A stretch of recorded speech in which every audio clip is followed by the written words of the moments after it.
Ok, donc voici une petite vidéo maintenant pour les arbres de probabilité. Donc là, on va aborder le programme de 4e. Encore une fois, si vous êtes en 5e, vous pouvez largement suivre ce cours, vous en serez largement capable. C'est pas beaucoup plus difficile et surtout, c'est très intuitif et ça va vous aider à vraiment bien comprendre les probas. On a vu ce que c'était un événement contraire, comment est-ce qu'on fait une probabilité, comment est-ce qu'on calcule la probabilité d'un événement contraire. C'est super. Maintenant, on va regarder un petit peu comment on met tout ça en forme. Donc, le mieux, c'est de partir d'un exemple. Dans une urne, donc je vais faire une belle urne, hop là, hop, une super belle urne, je vais mettre des babales. Alors, on va mettre des boules bleues, voilà, on va mettre des boules rouges, voilà, et on va mettre des boules vertes. Voilà, on a une urne avec des boules, bon elle flotte, il n'y a pas de gravité, vous inquiétez pas, c'est pas grave, normalement elle serait en bas. C'est plus pour vous donner un exemple. Donc, B, c'est l'événement avoir une boule bleue. R, c'est l'événement avoir une boule rouge. V, c'est l'événement avoir une boule verte. Ok. On est bien d'accord que vous savez compter toutes les boules qui sont dans la jarre. Vous avez donc le cardinal de l'univers. Donc, il y en a 1, 2, 3, 4, 5, 6, 7, 8, 9. Voilà, il y en a 9. C'est super. Maintenant, l'arbre de probabilité, ça va être me donner tous les choix possibles dans un arbre très simple où vous allez partir d'une note départ. Donc, l'expérience, ça va être tirer une boule. Ok. Tirer une boule. J'ai soit la probabilité d'en faire une bleue, soit je peux en faire une rouge, soit je peux tirer une verte. Le départ de l'arbre, on appelle ça un nœud. Et tous les petits traits là, on appelle ça des branches. Sur chaque branche, on va mettre la probabilité de faire chaque événement. La probabilité de faire une bleue, il faut compter les bleus, il y en a 3. J'ai 3 chances sur 9 d'avoir une bleue. Pour les rouges, j'en ai 2, donc j'ai 2 chances sur 9. Et puis alors pour les vertes, j'ai ce qui reste, puisque j'en ai 4. Et alors ça, c'est super important ce que je viens de dire, ce qu'il reste, parce que toutes les probabilités qui partent d'un même nœud, quand vous faites la somme, ça doit toujours faire 1. Donc là, il faut que la somme des probabilités qui partent toutes du même nœud fasse 1 à la fin. Ça doit toujours faire 1. C'est comme ça que vous vérifiez que vous n'êtes pas trompé. Et alors, à quoi ça me sert tout ça? Déjà, on peut facilement faire les événements contraires. On peut les faire rapidement. Donc, les probabilités, c'est vraiment ce que vous allez voir à la fin de chaque branche. On va aller un peu plus loin après, vous inquiétez pas. Alors, imaginons que je vous donne un événement et que cet événement-là, c'est... Donc, mon événement, c'est bleu ou rouge. Bon, on est d'accord que si vous faites soit bleu, soit rouge, en réalité, l'événement contraire de ça, c'est faire vert. Donc l'événement contraire, c'est vert. Ça va être beaucoup plus simple de me dire que comme la probabilité de vert, c'est 4 sur 9, la probabilité de E, donc j'ai mis vert, mais c'est l'événement contraire, on a vu la formule juste avant, c'est 1 moins 4 sur 9, donc 5 sur 9. Il y avait une autre façon de faire à part utiliser cette formule, c'est juste que cette formule, elle est plus rapide. L'autre façon de faire ça,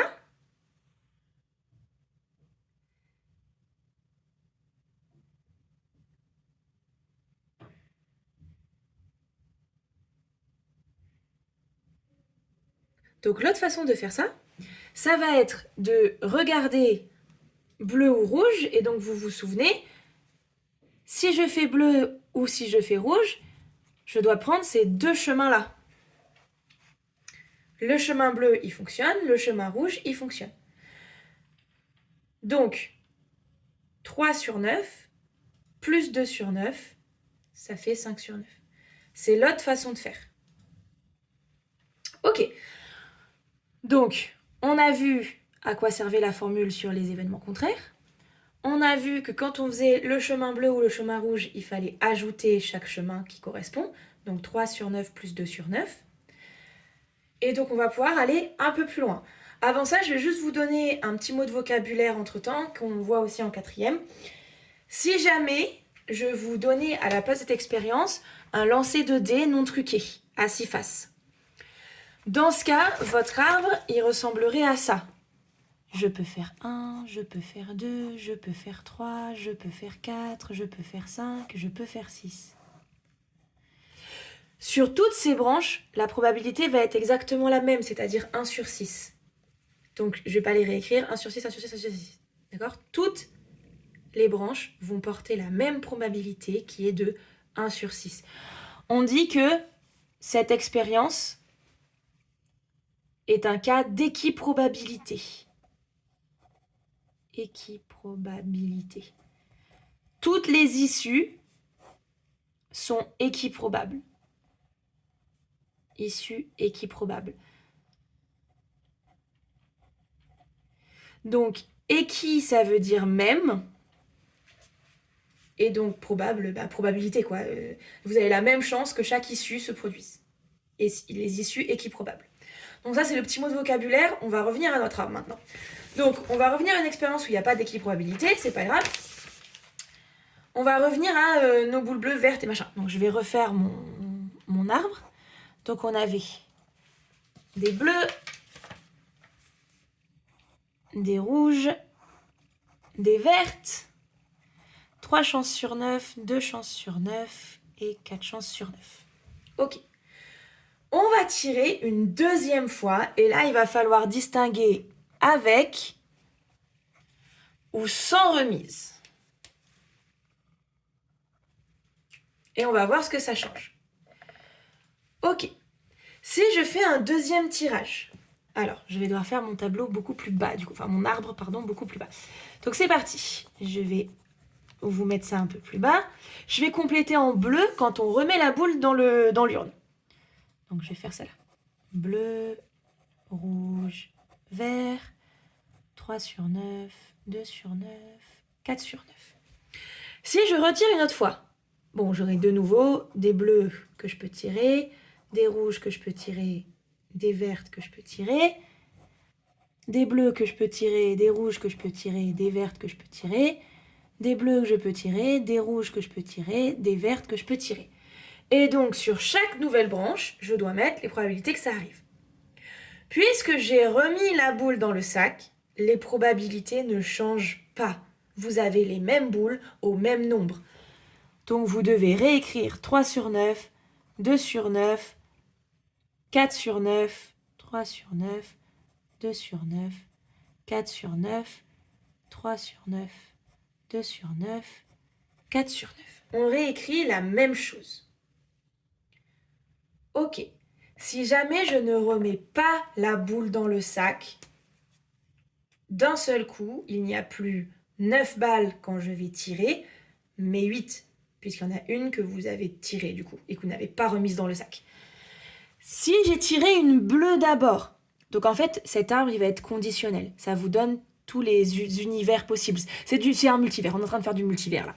Donc, dans l'univers où j'ai tiré une bleue, c'est une bleue qui est partie. Donc sur 8 balles, j'en avais 3, il reste 2 bleus. Par contre, les 2 rouges, j'y ai pas touché. Donc j'ai 2 rouges sur 8, toujours 8 balles, hein, j'en ai une qui est partie. Et les vertes, j'ai pas touché non plus. Donc j'en ai 4 sur 8. Dans l'univers où c'est une rouge que j'ai tirée en premier, les bleus sont pas partis. Une rouge, il y en a une en moins. Et les vertes, j'y ai pas touché. Dans l'univers où c'est une verte que j'ai jetée, des bleus, j'ai toujours pas touché. Les rouges, j'ai toujours pas touché. Les vertes, par contre, il y en a une en moins. Pardon, j'ai mis un 9. Il y en a 8. Voilà. J'ai toujours 2 rouges. J'ai toujours 3 bleus. Par contre, j'ai une verte en moins. Donc, ça modifie le deuxième tirage quand on ne remet pas la boule dans le sac. Je vérifie que toutes les probabilités qui viennent d'un même nœud, quand je fais la somme, j'obtiens bien 1. 2 sur 8, 2 plus 2, 4 plus 4, 8 sur 8, 1, c'est bon. 3 plus 1 plus 4, 8, c'est bon. 3 plus 2 plus 3, 8 sur 8, c'est bon. Ok. Et c'est là où ça va se corser un peu. On va faire l'exemple. Donc, je vais écrire en bleu quand j'ai fait avec remise et en rose quand je fais sans remise. Ok, supposons que l'événement que je vais vous demander, c'est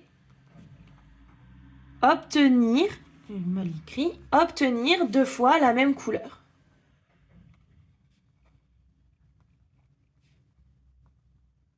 Même c'est M avec accent, sinon vous voyez pas.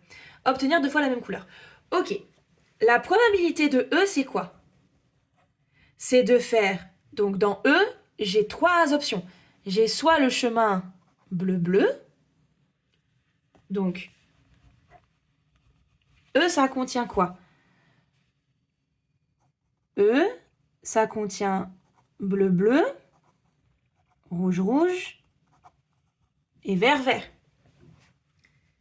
L'événement contraire de E, c'est ne pas obtenir 2 fois la même couleur, donc tous les autres chemins que bleu-bleu, rouge-rouge et vert-vert. Si jamais dans un contrôle on vous demande quelle est la probabilité d'obtenir 2 couleurs différentes, vous calculez d'abord la probabilité d'obtenir 2 fois la même couleur et vous faites 1 moins cet événement-là. Vous passez par l'événement contraire, ça sera beaucoup plus simple. Nous, on va juste calculer ça déjà, pour commencer, c'est déjà bien. Donc, la probabilité du chemin bleu-bleu, c'est ce chemin-là.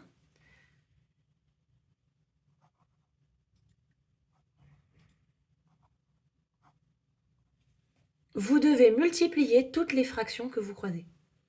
Donc, la probabilité du chemin bleu-bleu, c'est 3 neuvièmes fois 3 neuvièmes. La probabilité d'un chemin, c'est la multiplication de toutes les probas que vous croisez sur votre chemin.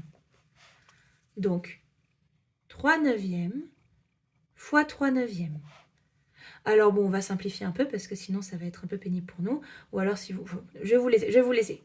On va laisser 9 sur 81, comme ça on aura tout sur 80. Ok. Maintenant, je dois faire rouge-rouge. Pareil, j'écris en bleu, hein, donc on regarde que les nombres bleus. Rouge-rouge, c'est là.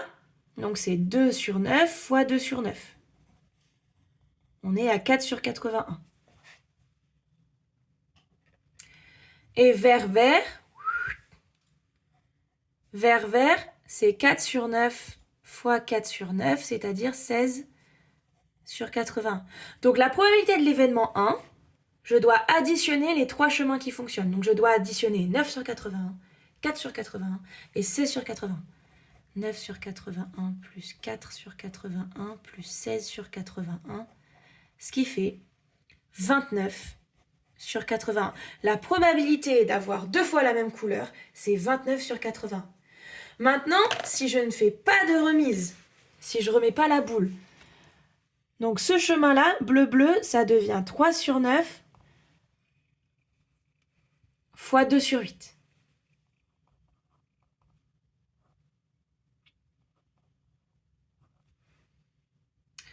Ce chemin-là, il devient 2 sur 9 fois 1 sur 8.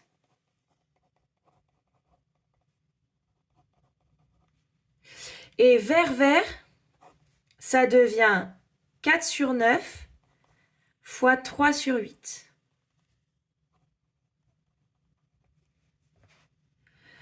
Dans ce cas-là, la probabilité de l'événement E, ça va être 6 sur 72 plus 2 sur 72 plus 12 sur 72, ce qui fait 20 sur 72. Vous pouvez simplifier si vous voulez, etc., etc. Le plus important, c'est juste que vous compreniez. Hop. Donc,